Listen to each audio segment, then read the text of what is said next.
So we have another exciting panel coming up. And the topic, as you know, is changing a war culture to a peace culture. So our job is not just to stop the bullets and the bombs from flying and being dropped on people. It's to change that whole culture, which nurtures and encourages, the war mentality.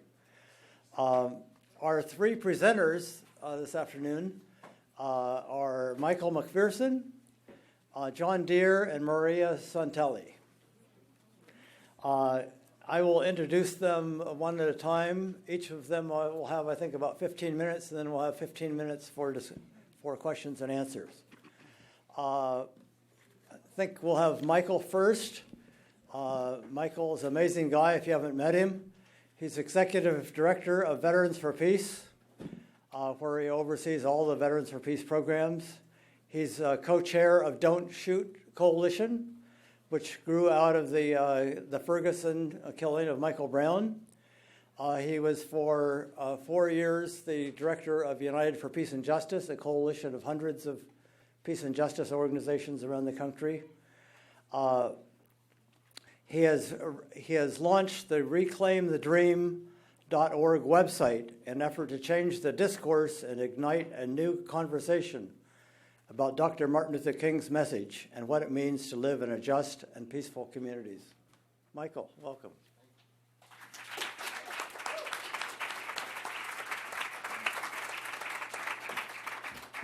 Hello, everybody. I'll start off with some of the stuff he read in my bio is kind of old, so if you go to some of those websites, they won't be as updated as they should be. So during the past decade, I wrote this stuff down, so I'm going to read it. I've been told more occasions than I can count that my Veterans for Peace T-shirt, or the idea of Veterans for Peace, is a great idea, because I wear a T-shirt a lot that has the big Veterans for Peace, logo on it. But the person goes on to explain to me why peace is not possible. They always say, oh, it's a great idea, and they give me all the different reasons. I have never met anyone who does not want peace or an end to war, but I have met countless people who do not believe we can achieve it. So that has led me to believe that the most entrenched obstacle we face is not the Pentagon, corporations, or the military-industrial complex. Our greatest challenge is to help people believe peace is possible so that we can have the political and social will to achieve it. Thank you. We will not achieve our goals without a critical mass of people who also share a vision of a peaceful world. Most people simply will not work to achieve something that is not possible. Further, humans tend to create what they believe is possible and acceptable. If people believe peace is impossible and war is acceptable, they will not demand real and lasting peace, but will accept and expect war. For some, this may not seem relevant. However, I believe it is extremely important because there is clearly not enough of us to bring about the changes we seek, which increasingly are changes we need for humanity to survive. Equally important is for us who claim to be peacemakers and justice seekers to believe for ourselves that peace is possible. We must feel this in our hearts and know it in our minds, or we will not be the most effective advocates for peace. I do not say this to imply that if we do not believe peace is possible, you cannot work for peace, but I do know that most of us see ourselves as truth tellers who do not seek to manipulate people. Rather, it is our hope that truth will lead to action to walk a path of peace. So I submit to you that if you do not believe or are not sure peace is possible, you cannot be your authentic self as an advocate for peace. And it will be harder for you to see social and political connections in the same light as you would if you believed peace is possible. So if you don't believe or are not sure peace is possible, I suggest you work on preparing yourself to be the most impactful and effective peace advocate you can be by gaining the knowledge that will help you understand that peace is possible. Just as I had to train to prepare for war, we must prepare and train to be peacemakers and justice seekers. Just as a soldier must believe in her cause, we must believe in our cause to win, especially when there are so many voices telling us daily that we are wrong. Now, thanks. At this point, you may think I'm going to give you reasons why peace is possible. I'm not going to do that, though. I will tell you, though, that there's a section in this book that all of you have called Why We Think a Peace System is Possible. So you should read that. Also, many of you have probably heard of Peace Leadership Director of the Nuclear Age Peace Foundation. He's a Iraq War veteran and West Point graduate, Paul K. Chappelle. Yes. If you go on YouTube, you can put his name in and put in Peace is Possible, and you can see some lectures from him that definitely will help you understand Peace is Possible. And there's a handout on the VFP table about peace is possible. My next point is to explain the strategic imperative to think and talk about peace in the framework of peace at home, peace abroad. That phrase is a way VFP talks about our work. There is also a handout about that on the table that you can check out. Now, you don't have to use those terms, peace at home, peace abroad, but it's important to use the concept. Now, why is that? First, I hope, as I said before, that we all understand that if we're going to change U.S. foreign policy, we cannot do it alone. There are simply not enough of us. We do not have the money like corporations and the 1% to control legislators. Moral arguments will not persuade change. We must use people power, numbers to create the change we seek. If you understand that, the question is, how do we manifest that power? Peace must be made relevant to people in their lives. Right now, it is not, or at least in the context that the peace movement usually talks about. Now, I am sure all of you have seen the terrible destruction in Aleppo. I'm also sure you know what and where I am talking about. More than likely, you also know that Libertarian presidential candidate Gary Johnson, when asked about Aleppo, asked, "What is Aleppo?" Either he really didn't know, or the name simply did not immediately ring familiar to him. Certainly, Gary Johnson is not a dummy, but for him, Aleppo did not carry enough significance for him to remember. He illustrates the reality of most people in this country, especially people who are dealing with the reality of finding a job, making ends meet, concerned with police violence or general violence in their community. So let me give you some examples. According to USA Today, on the 4th of July weekend in Chicago, 64 people were shot and 4 killed. In 2015, police reported 10 killed and 55 wounded.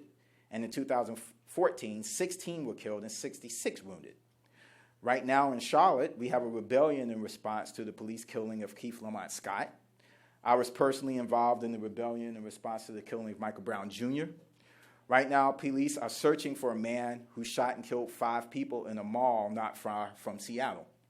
So what do you think people woke up in Chicago on Monday thinking about on Monday after the 4th of July weekend?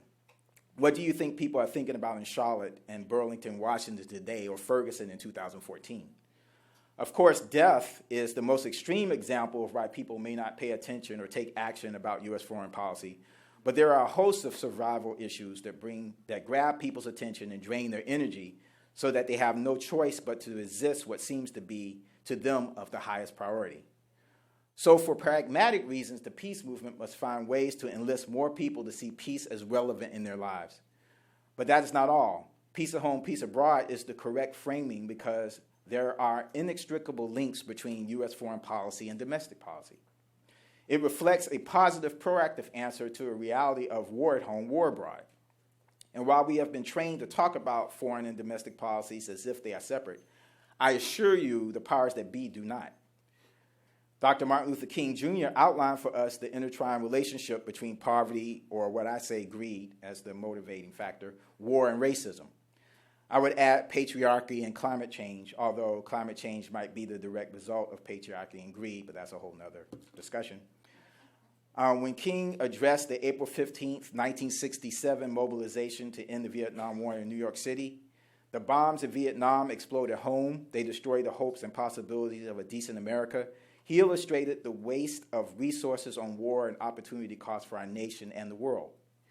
King was killed after he spoke out against the Vietnam War and attempted to unite poor, white, and black people in the Poor People's Campaign. King was confronting our depraved system at its roots and attempting to transform it. That is exactly what we are trying to do. So how do we do that? We must build a national culture of peace where people have an expectation that peaceful means of conflict resolution are the norm and violence is the exception if ever used.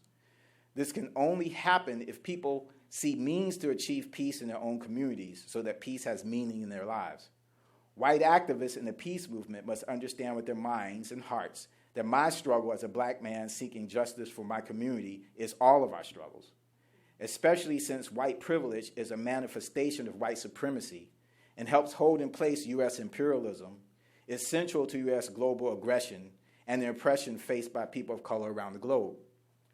I must understand as a heterosexual Christian that the struggle faced by the Muslim and LGBTQ communities is my struggle. Only then will we clearly see the connections that are already there in these struggles. We uncover these connections. We don't have to make them. They are there. Seeing these connections and learning from each other will break down structures of dehumanization and the creation of the other, increase our understanding of how these struggles are connected, which in turn will allow us to be more imaginative and creative as to how to confront oppression and work for peace. We will more clearly see the difficult path to building peacemaking structures between groups and individual people here at home and increase solidarity and power so that we can have the full spectrum movement we need to create the change we seek. Now, over the past 21 years, since I became what I call an open activist, because even when I wasn't doing this work, I was kind of doing it, in the military and other things because my mother taught me to fight for what's right. In those 21 years, I became an open activist. Many movements have ebbed, flowed, and continue today. I'm sure I will miss a few, but the Million Man March in 1995 was my first street action after getting out of the military. The movement against neoliberalism version of globalization as epitomized by the 1999 protests in Seattle, the March for Women's Lives in the summer of 2001, the peace movement in reaction to U.S. military response to the September 11 horrors brought the largest global demonstration on February 15, 2003. In 2006 and 2007, millions of immigrants hit the streets demanding recognition of as human beings and equality. That movement is alive and moving today. The 2011 Occupy movement, which helped frame the left political discourse today and radicalize, along with the peace movement, many activists working in a spectrum of movements today. Vibrant movements of today include the Movement for Black Lives, which cuts at the core of our failed system, the climate change movement, which has grown in power and influence. Palestinians are increasingly finding a stronger voice. Indigenous peoples movement is on the rise. The Bernie Sanders and Trump movements, which are both reactions to the concentration of wealth and greed that ignores human needs and treats people as commodities, whose labor is to be bought as cheaply as possible, never mind workers can't make ends meet or maintain a viable home. The anger and intensity of both movements are appropriate. The difference in these two movements is that one has turned to U.S. America's tradition of scapegoating and hate to address the failures of our system. The other has turned to U.S. America's tradition of inclusion and pursuit of justice. Now, peace at home, peace abroad is in line with what is happening today. The movements I mentioned are really on the move, and many leaders in these movements see the intersectionality of issues.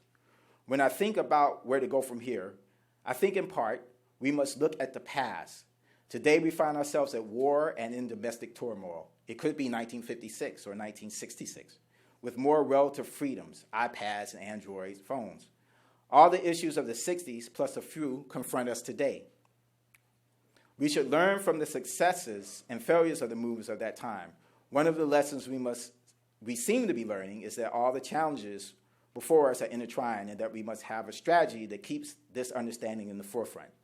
The movements of the 60s did not find a way to leverage all the energy and the people that they had. The peace movement is in a unique position to provide a narrative that gives a vision of how all these struggles are connected and what a new world of peace and justice will look like. When I told my son, an Iraq war veteran, about the amount of pushback I was receiving from people within Veterans for Peace about my VFP participation in the movement for Black Lives, he said to me, "I thought you all are Veterans for Peace." He got it. People understand there is a global system perpetuating violence and economic exploitation in our communities around the world. People get it.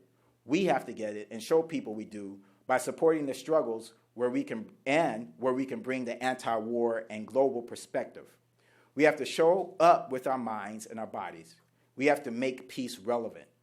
I close with peace is justice in action. The peace movement needs to help confront injustice and bring about justice so that we can achieve the change we seek. None of the movements can do it alone. None of them. We must do it together. No justice, no peace.